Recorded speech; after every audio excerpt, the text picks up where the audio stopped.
मोटो की pro series जो है ना वो सबसे ज्यादा वैल्यू फॉर मनी होती है। H60 प्रो का टाइम आप देखो भाई, 30,000 रुपीज के आसपास में क्या बढ़िया फोन था। कुछ दिन पहले इनका मोटो H70 प्रो आया जो कि अपने आप में काफी बढ़िया फोन था, बट थोड़ी जैसे मार्केट में महंगाई बढ़ती चली जा रही है उसके हिसाब से कुछ चीजें इसके अंदर कम रह गई थी, बट ओवरऑल फोन कंपटीशन के हिसाब से काफी बढ़िया था। अब कह रहे भाई साहब जो कमियां रह गई थी ना वो हम पूरी कर देंगे। मोटो H70 प्रो प्लस आ गया भाई हमारे पास, एंड ये फोन कंप्लीट पैकेज है एक ऑलराउंडर कैटेगरी में जो हमारी 45,000 रुपीज के आसपास में होती है। तो देखते हैं कैसा है फोन, क्या क्या चीजें इसके अंदर। मैं डब्बा खोल लेता हूं। अगर आप पहली बार देख रहे हो तो सब्सक्राइब मार दो, लाइक मार दो, और हाँ ये वीडियो मोटोरोला के साथ कोलैबोरेशन में बना रहे हैं।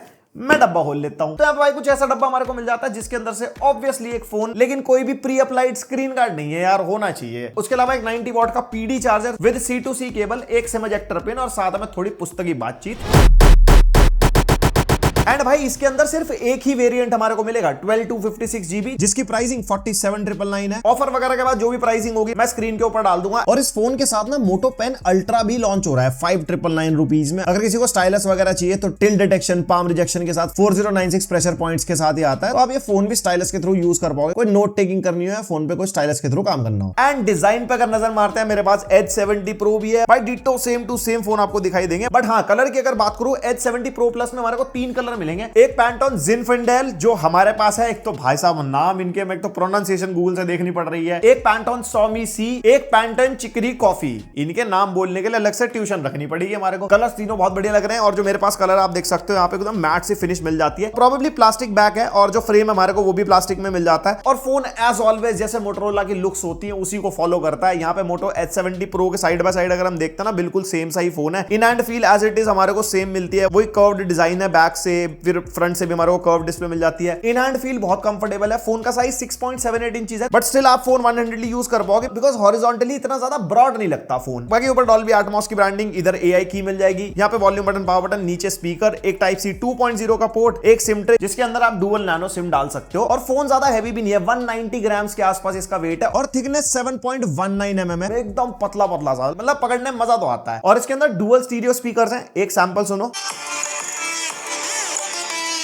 अच्छी खासी लाउड साउंड मिल जाती है, स्टीरियो सेपरेशन भी फील होता है, और क्रिस्प है साउंड, और ऐसे कोई डिस्टॉर्शन वगैरह फील नहीं होती। डिसअपॉइंट तो नहीं करेगी। एंड साथ में डॉल्बी एटमॉस का सपोर्ट भी मिलता है, जो ऑब्वियसली आपको TWS हेडसेट वगैरह पे ज्यादा बढ़िया फील होगा अगर आप डॉल्बी वाला कंटेंट देखते हो, क्योंकि नेटफ्लिक्स में ना स्पेशल ऑडियो का भी सपोर्ट मिलता है। और कोडेक्स में चेक करा था, सिर्फ SBC एंड AAC का ही सपोर्ट है, कोई भी हाई रेज कोडेक का सपोर्ट नहीं है at this price point. And बाकी वैसे डॉल्बी एटमॉस की सेटिंग्स मिल जाती है। उसकी डेडिकेटेड ऐप है जिसमें हमारे को स्पेशल ऑडियो का एक मोड मिलता है। उसके अलावा नीचे smart audio, music, film, game, podcast, custom EQ भी आप बना सकते हो जिस टाइप का आप कंटेंट देख रहे हो उस हिसाब से अगर आपको एक्सपीरियंस चाहिए तो। बाकी हैप्टिक्स प्रीमियम वाले मिलते हैं, वो एकदम जिग वाली मोटर मिलती है, एकदम स्मूथ फील होती है। और UI में इंप्लीमेंटेशन भी अच्छा खासा है। जैसे हम मल्टीपल एप्स के बीच में स्विच करते हैं तो वहां पे वाइब्रेशन फील होती है। वॉल्यूम बिल्कुल कम या बिल्कुल ज्यादा होती है, वहां पे भी फील होती है, तो मतलब अच्छी लगती है वाइब्रेशन। और इसके अंदर display same to same H70 pro वाली है, वही 6.8 इंच की डिस्प्ले है, full HD plus AMOLED LTPS panel है, 60, 90, 120 में शिफ्ट होता है अगर आप इसको स्मार्ट मोड पे यूज करते हो। वैसे 144 हर्ट्ज का पैनल है इसका, बट 120 हर्ट्ज में ही चलता है पूरा UI, और 144 हर्ट्ज ना गेमिंग में कहीं यूज होता है, बट अभी हमने जितने गेम टेस्ट करे उसमें 144 हर्ट्ज तक गया नहीं है। बाकी कॉर्निंग गोरिल्ला ग्लास 7i की प्रोटेक्शन है इसके अंदर, और बेजल काफी पतले पतले हैं, बिल्कुल ना के बराबर है। Like 96.8% screen to body ratio है, और HDR10+ का भी सपोर्ट मिलता है, और AOD भी है इसके अंदर, but full time AOD show नहीं हो रहा था। प्रोबेबली कोई सॉफ्टवेयर अपडेट वगैरह के थ्रू ये फिक्स होगा, बिकॉज H70 प्रो में फुल टाइम AOD मिलता है, इसके अंदर बंद हो रहा है बार बार। मतलब इंटरेक्शन वाला है कि अगर आपने फोन उठाया, टैप किया तब तो चलता है, लेकिन फिर बंद हो जाता है। तो ये सॉफ्टवेयर के थ्रू फिक्स होना चाहिए। और कलर्स अच्छे हैं डिस्प्ले के, 100% sRGB, 99% P3। ब्राइटनेस भी जब मैंने टेस्ट करी, normal indoor all time brightness 500 nits के आसपास, और आउटडोर मोड में 960 निट्स तक ये पुश हो गई थी, तो अच्छी खासी ब्राइटनेस है। इंडोर यूज करना हो, आउटडोर यूज करना हो, डिस्प्ले बढ़िया फील देती है। जो रेगुलरली स्मार्टफोन की वीडियोस हमारे चैनल पे देखते हैं आपको पता होगा, ब्राइटनेस का नंबर हमारे को फ्लैगशिप फोन्स में भी इतना ही मिलता है। वैसे ब्रांड का कहना है 50 to 100 निट्स, बट वही होता है वो HDR कंटेंट में। कोई स्पेसिफिक पिक्सल अगर बहुत ज्यादा पुश हो जाए तो वही बताते हैं। 5000 निट्स पे अगर पूरी डिस्प्ले जाएगी ना,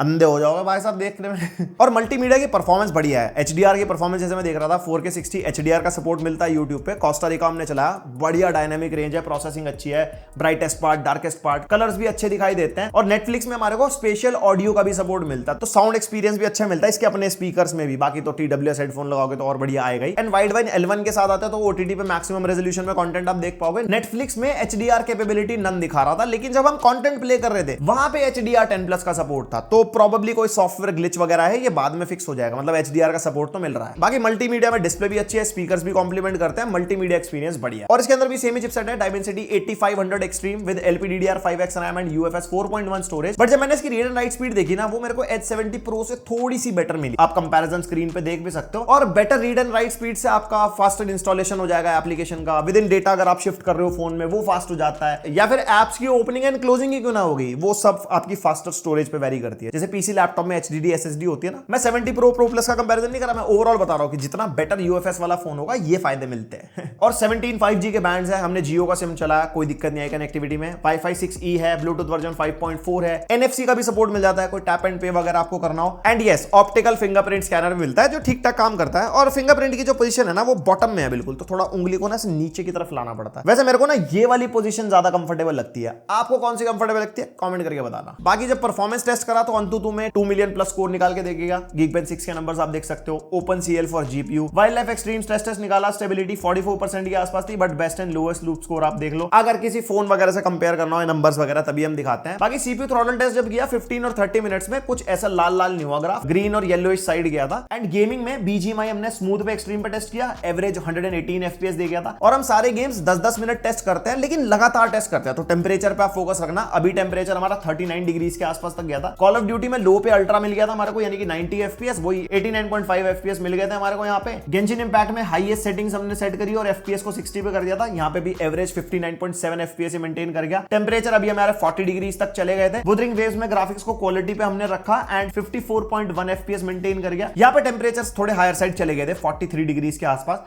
फोन भी काफी पतला दुबला सा है ना। CarX स्ट्रीट हमने टेस्ट किया, ग्राफिक सेटिंग वगैरह आप सारी स्क्रीन पे देख सकते हो, इसमें बढ़िया एवरेज 59.9 FPS देके चला गया था। एंड यहाँ पे फिर से टेम्परेचर 39 डिग्रीज के आसपास तक आ गए थे। टूम रेडर हमने परफॉर्मेंस सेटिंग्स पे टेस्ट किया, तो यहाँ पे 38.9 एवरेज FPS मेंटेन कर गया। RDR2 में हमने रेजोल्यूशन स्केलिंग ना फुल पे कर दी थी, क्योंकि हम बाकी फोन्स में फुल पे करते हैं, तो 20 एवरेज FPS दे गया था। टेम्परेचर यहाँ तक आते थे 36 डिग्रीज तक आ गए थे। बाकी आप चाहो तो रेजोल्यूशन स्केलिंग कम करके RDR में भी बेटर FPS चाहो तो निकाल पाओगे। और भाई गेमिंग के मामले में अच्छी खासी गेमिंग आप इसके ऊपर कर पाओगे। जितने भी टाइटल्स वगैरह मैंने आपको दिखाए, आप इनमें से कौन सा गेम खेलते हो मेरे को आप बता सकते हो कमेंट करके। और Android 16 out of the box आता है, 3 इयर्स के मेजर अपडेट्स मिलेंगे, 5 इयर्स के सिक्योरिटी पैचेस मिल जाएंगे, और मोटो का हेलो UI मिलता है जो चलने में फास्ट स्नैपी है। जब हमने फोन सेटअप किया था ना, तो इसके अंदर हमारे को मोटो और गूगल की अपनी एप्लीकेशन तो होती है, तो 1-2 ब्लोटवेयर है, बट आप अनइंस्टॉल कर सकते हो। एंड बाकी UI को यूज करने में कोई इशू नहीं आया। वॉलपेपर में इमेज स्टूडियो मिलता है, जिसमें आप स्टाइल सिंक, किसी भी स्टाइल में फोटो बनवानी हो, एक कलर या एब्स्ट्रैक्ट इमेज टाइप बना देता है, या क्रिएट इमेज में जाकर डिफरेंट स्टाइल डिस्क्रिप्शन ऐड करो, इमेज जनरेट करके दे देता है। एस्पेक्ट रेशियो भी आप सेलेक्ट कर सकते हो। बाकी कस्टमाइजेशन भरपूर है, themes, fonts, icon shape, colours, fingerprint animation, as lighting, और मेरे पर्सनल फेवरेट मोटो के जेस्चर्स तो हैं, जिसमें आप ऐसे फ्लैश जला लो, ऐसे कैमरा चला लो। बाकी फ्लिप टू म्यूट भी ये हो जाता है। देन AI फीचर्स, मोटो का AI मिलता है इसके अंदर, यहाँ पे डेडिकेटेड की है हमारी, जिसको आप कस्टमाइज भी कर सकते हो। डबल प्रेस या प्रेस एंड होल्ड पे आप सेट कर लो। वैसे बैक पे भी अगर आप डबल टैप करोगे ना, तो भी मोटो का AI खुल जाता है। एंड इसके अंदर 10 लैंग्वेजेस का सपोर्ट है, कोई भी रीजनल लैंग्वेज का सपोर्ट नहीं है, हिंदी या कोई भी इंडियन लैंग्वेज, तो आपको अंग्रेजी में बात करनी पड़ेगी। बट हाँ, अगर आपको रीजनल लैंग्वेज में बात करना, तो इसके अंदर हमारे को कोपायलट विजन मिल जाता है, जिससे आप डायरेक्टली बात करो, फुल चैटबॉट वॉइस से बात कर लो, टाइपिंग भी आप कर सकते हो। बाकी मोटो का AI तो अपना है ही, और ये भी चैटबॉट की तरह काम करता है। स्क्रीन पे कुछ भी है उसको रिमेंबर करवा लो, कैमरा के थ्रू भी कर सकते हो, स्क्रीनशॉट ले लेता है स्क्रीन का, समराइज कर देगा, उसकी इंफॉर्मेशन स्टोर करके रख लेता है, नोट्स ले लो, स्मार्ट डिवाइसेस कंट्रोल करवा लो। तो मतलब ऑन द गो आपका पर्सनल असिस्टेंट या पर्सनलाइज्ड AI आप मान सकते हो। आपने फोटो ले ली, स्क्रीनशॉट ले ली, स्क्रीन पे कुछ भी है, मतलब आपको कुछ याद रखने की जरूरत नहीं है, आपकी अपनी AI मेमोरी है, मतलब कतई बंडल बुद्धि हो जाओ।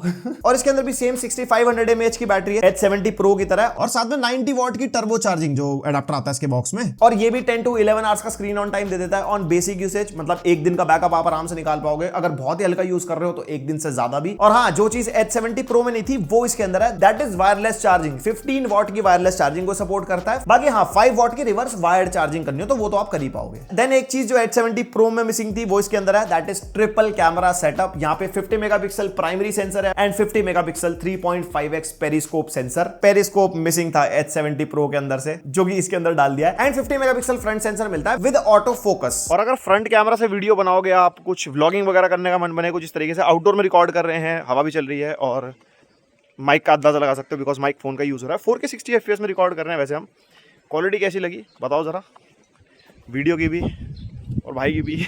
और बैक कैमरा से वीडियो रिकॉर्ड कर रहे हैं, 4K 30 FPS पे रिकॉर्ड कर रहे हैं। रीजन इज कि इसमें HDR 10+ का सपोर्ट ना 4K 30 में ही है। चाहो तो 4K 60 में भी कर सकते हो, लेकिन उसमें HDR नहीं है। बाकी कुछ ऐसी क्वालिटी हमारे को मिल जाएगी बैक कैमरा से।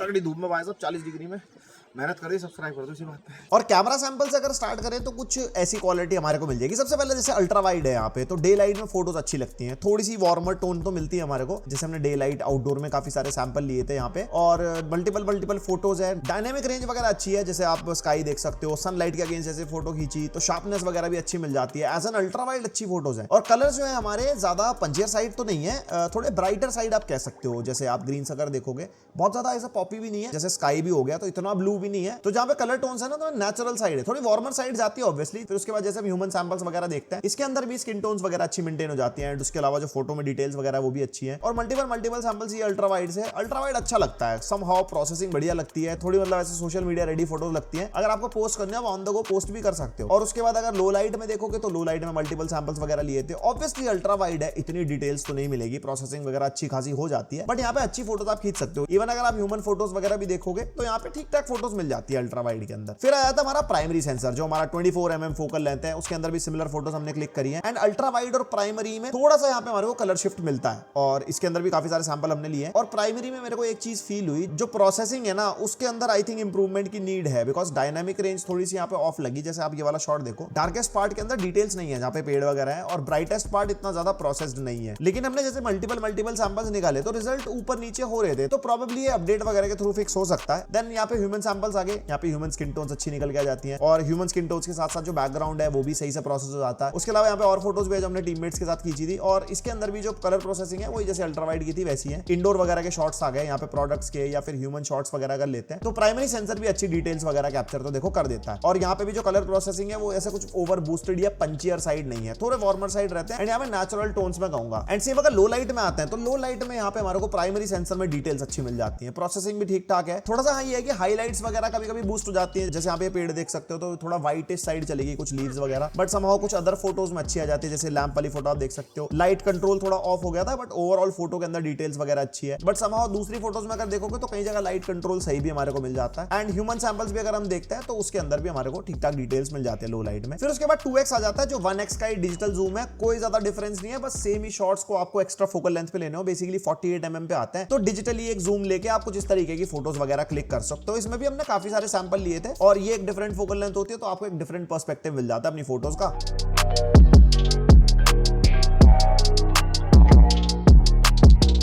और भाई असली मजा हमारा 3.5x पेरिस्कोप में आता है, जो हमारा 81mm की फोकल लेंथ में फोटोज खींचता है। एंड इसके अंदर हमने मल्टीपल फोटोज खींची। एक तो देखो ये डिटेल्स भी ठीक ठाक मेंटेन कर देता है, बिकॉज डेडिकेटेड सेंसर है, यहाँ पे कोई डिजिटल जूम नहीं हो रहा। एंड नेटिवली जो फोटोज वगैरह है वो अच्छी निकल के आती है। हाँ, यहाँ पे जो कलर टोन्स है वो नेचुरल साइड है। नेचुरल साइड भी क्या कहूं, थोड़ी सी वार्मर साइड आपको फील होगी, बट अच्छी लगती है फोटोज दिखने में। बट डायनामिक रेंज के अंदर अभी हमारे को अपडेट की नीड है। जैसे ये वाला शॉट आप देख सकते हो, तो डार्केस्ट पोर्शन ना काफी ज्यादा डार्क हो जाता है, और ब्राइटेस्ट भी इतना ज्यादा डिटेल्स कैप्चर कर नहीं पाता। बट ये फोटोज टू फोटोज वेरी करता है। मल्टीपल फोटो जैसे हम ले रहे थे, जैसे हमने ह्यूमन सैंपल्स लेने शुरू करे तो एक नेचुरल डेप्थ मिलती है हमारे को बैकग्राउंड के अंदर, थोड़ा सा ब्लर मिलता है, जबकि ये पोर्ट्रेट मोड पे फोटोज नहीं लिए हमने, स्टिल काफी अच्छी फोटोज ये क्लिक कर देता है। एंड स्किन टोन्स पे भी अच्छी डिटेल्स मेंटेन कर देता है। यहाँ पे मल्टीपल शॉट्स जैसे कि हमने लिए आउटडोर में भी, इंडोर में भी, और प्रोडक्ट्स वगैरह की फोटोज भी हम खींच के देख रहे थे, काफी अच्छी डिटेल्स मेंटेन कर देता है, शार्पनेस अच्छी मिलती है। और लो लाइट में आउटडोर में 81mm पे अगर शॉट लेते हैं तो थोड़ा स्टेबिलिटी के साथ देने पड़ता है, बिकॉज प्रोसेसिंग में टाइम लगता है ना, तो कभी कभी ब्लर हो जाती है फोटोज। बट हाँ ये है कि 81mm में भी काफी सारे हमने सैंपल वगैरह लिए, ठीक ठाक डिटेल्स ही कैप्चर कर देता है। उसके बाद एक 7x भी मोड हमारे को मिलता है इसके अंदर, जो बेसिकली 3.5x का डिजिटल जूम है 162mm। एंड 162mm पे अगर आपको कुछ ऐसी फोकल लेंथ चाहिए, कुछ दूर की फोटोज खींचनी है, प्रोसेसिंग करने के बाद भी अगर डे लाइट की फोटोज आप देखो तो अच्छी खासी डिटेल्स वगैरह कैप्चर कर देता है। मान लो जैसे पेड़ वगैरह देखो, या कुछ दूर की कुछ ऐसी फोटोज वगैरह चाहिए, उसके अंदर भी ठीक ठाक डिटेल्स हमारे को मिल जाती है। Even on human samples as well. यहाँ पे स्किन टोन्स अगर आप देखोगे, ह्यूमन स्किन टोन्स पे शार्पनेस वगैरह देखोगे तो वो मेंटेन कर देता है। और बाकी इंडोर, आउटडोर, लो लाइट सारे शॉट्स वगैरह हम ले लिए। लो लाइट में थोड़ा स्ट्रगल करता है, बिकॉज ऑब्वियसली डिजिटल जूम है ना, तो काफी ज्यादा प्रोसेसिंग हो जाती है, तो इतनी डिटेल्स हमारे को मिल नहीं पाती। उसके बाद आया था पोर्ट्रेट, जिसके अंदर हमारे को 4 फोकल लेंथ मिलती है। 24mm जो हमारा प्राइमरी सेंसर है, 35mm जो हमारा 2x डिजिटल जूम हो गया, 50mm जो कि ये भी एक डिजिटल जूम है प्राइमरी सेंसर का ही, 85mm पे हमारा सेंसर चेंज हो जाता है, जो हमारा 3.5x पेरिस्कोप यूज होता है यहाँ पे। और भाई डिफरेंट सैंपल हमने लिए यहाँ पे। एक तो यहाँ पे बैकग्राउंड ब्लर हमारे को काफी अच्छा मिल जाता है, जैसे हमने प्रोडक्ट्स वगैरह की फोटोज भी क्लिक करी, ह्यूमन सैंपल्स भी हमने क्लिक करे। एज डिटेक्शन काफी अच्छा मिल जाता है यहाँ पे। अगर आप देखो कई जगह ऑफ होता है, बहुत ज्यादा क्लोजली अगर आप देखोगे, थोड़ा बाल की चाहिए, थोड़े बहुत ऊपर नीचे होंगे तो उसके अंदर ऑफ होता है, बट वैसे डिटेल्स अच्छी निकालता है। Even in the low light, हमने लो लाइट में पोर्ट्रेट फोटोज खींची, उसके अंदर भी यहाँ पे अच्छी खासी डिटेल्स हमारे को मिल गई थी। देन डे लाइट के सैंपल हो गए, फूल पत्तियों के सैंपल हो गए, एंड यहाँ पे 85 mm की फोकल लेंथ में तो भाई बहुत बड़ा लगता है, सिनेमैटिक सी फोटो लगती है एकदम, ऐसा लगता है अभी सोशल मीडिया पे डाल देंगे। थोड़ा स्किन टोन्स में इनकंसिस्टेंसीज लगी मेरे को, प्रोबेबली अपडेट वगैरह के थ्रू फिक्स हो जाएंगी। और बाकी मल्टीपल सैंपल्स हमने निकाले, अच्छी डिटेल्स मेंटेन कर देता है। और पोर्ट्रेट मोड पे जो कलर्स वगैरह है ना, वो हल्के से पंचियर साइड जाते हैं, जो मैंने पर्सनली नोटिस करा। आपके जो भी थॉट्स मेरे को बताना, मतलब ऐसा नहीं बहुत ज्यादा ही, हल्के से, अगर आप नॉर्मल फोटो मोड से कंपेयर करो तो। देन फाइनली आते हैं सेल्फीज। यहाँ पे हमने नॉर्मल एंड पोर्ट्रेट दोनों में क्लिक करी थी, एंड सेल्फीज में हमारे को बैकग्राउंड ब्लर अच्छा मिल जाता है, एज डिटेक्शन भी ठीक है। हाँ, बहुत ज्यादा कहीं पे बहुत छोटे छोटे बाल वगैरह हो तो वो तो ये ऑफ कर देता है। बाकी उसके अलावा फोटोज वैसे अच्छी लगती है, नेचुरल स्किन टोन्स मेंटेन करता है। और मेरे को सेल्फी के मामले में कंसिस्टेंट लगा कैमरा इसका। ऑन द गो आपको फोटोज वगैरह खींचनी हो तो सेल्फी के मामले में डिसअपॉइंट तो आप नहीं होंगे। बाकी लो लाइट में भी फोटोज वगैरह क्लिक करी थी, लो लाइट में भी अच्छे रिजल्ट्स दे देता है, थोड़ी सी सॉफ्टन हो जाती है स्किन, बट स्टिल अच्छी लगती है फोटोज। बाकी आपके जो भी थॉट्स है मेरे को बताना कमेंट करके। तो बस ये था मोटो H70 Pro Plus, और ये फ्लिपकार्ट पे अवेलेबल हो जाएगा 11 जून से। वैसे मैं ऑन स्क्रीन प्रोडक्ट टैग कर दूंगा। एंड अगर मोटो H70 Pro से कंपेयर करें 12-256GB वेरिएंट से, क्योंकि ये 12-256 में ही आ रहा है, तो 5000 रुपीज का डिफरेंस है। उसकी वजह से आपको वायरलेस चार्जिंग और एक एक्स्ट्रा टेलीफोटो सेंसर मिल जाएगा। वैसे मोटो H70 Pro 8-256GB 40,000 से स्टार्ट हो जाता है, ऑफर लगा के 37,999 का मिल जाएगा वो। तो अगर आपने H70 Pro परचेज कर लिया है तो कुछ इतना बड़ा मिस आउट आप नहीं कर रहे हो। और अगर आप अभी फोन खरीदना चाह रहे हो और मोटो H70 Pro सीरीज चाहिए, तो मैं कहूंगा 5000 रुपीज एक्स्ट्रा डाल के Pro Plus आप ले सकते हो, because of the extra periscope sensor and wireless charging का एक्स्ट्रा तड़का आपको मिल जाएगा। बाकी आपके क्या थॉट्स है H70 Pro Plus के बारे में, मेरे को कमेंट करके बताओ। मेनली किसी फोन से कंपैरिजन चाहिए, बिकॉज यस हम कंपैरिजन वगैरह काफी कर रहे हैं स्मार्टफोन पर, काफी प्यार भी दिखा रहे हो उसके ऊपर, तो वो मेरे को बहुत बढ़िया लगा। तो कोई भी कंपैरिजन चाहिए भर डालो कमेंट सेक्शन में, एंड यहां तक आगे तो लाइक शेयर सब्सक्राइब। मिलते हैं नेक्स्ट वीडियो, तक के लिए